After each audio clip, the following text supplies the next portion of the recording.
So Abby was very honest with us a couple of weeks ago when she said around the holidays when she's hanging out with the family, bless her little heart, had herself a little bit of a breakdown. Yeah. And she's reframing it. It was a white wine-fueled breakdown where I was sitting at dinner with my entire family. We had been to a winery. I'd had a couple of glasses, but a respectable amount of glasses, not an alcoholic amount of glasses, just enough to endure family small talk for 4 to 5 hours. And I was sitting in between two couples. I was sitting between my cousin who just got married and then my brother who is now in this very fast-paced serious relationship, and it just kind of hit my breaking point in the middle of it where I was like, I'm gonna die alone. And which very well could be.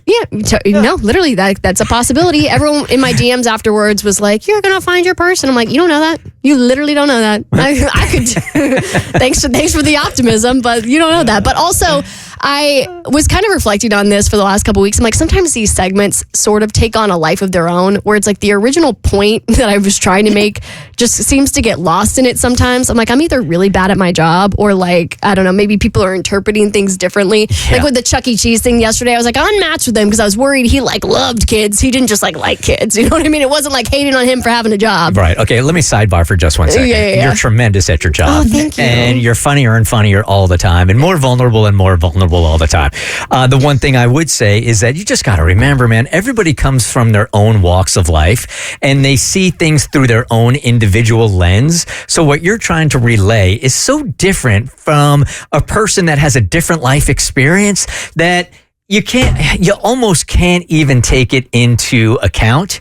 Because we all see the world so differently. Right. And so people will take things that you say and something will resonate with them for good or for bad. And that's what they'll take from the segment. And really the reason why I brought up that segment was in the bathroom of that Dahlonega restaurant, I was having a mental breakdown of thinking it was about one thing. And of course, there was some truth to the things I was upset about.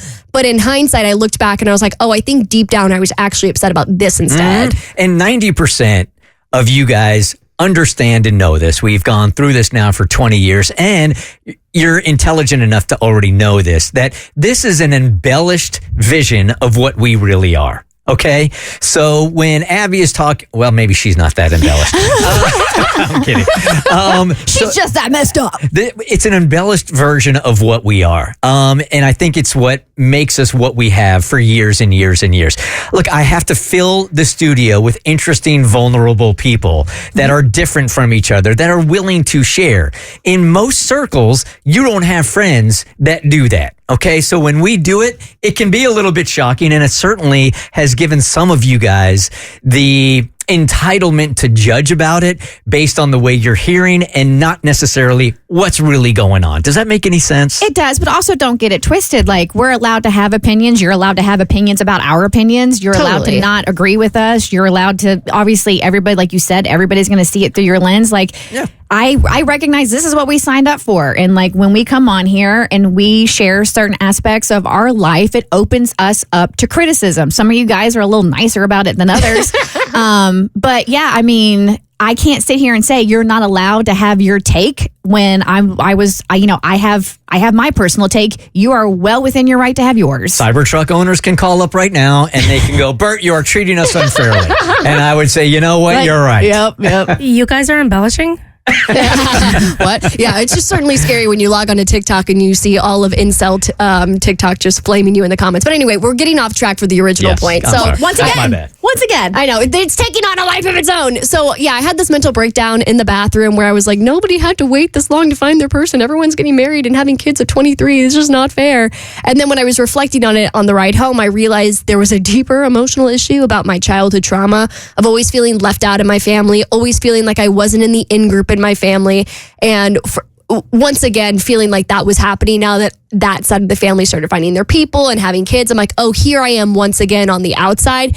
And I realized that's where that emotional gut punch came from. But there, to everyone else's point, there was a small part of me feeling like, oh my God, is this just never going to happen to me? Mm-hmm. Like at some point you do have to look in the mirror and you're like, I'm going to be 28. Like, why is it that I haven't found my person? Like, what has to change about my life? What do I have to do to make this happen? If that's something that I want for my life, which I do, I would like to not die a childless cat lady in a rental apartment in Buckhead when I'm 89. I would like to evolve at some point. Yeah, at some point you'll move out to Woodstock.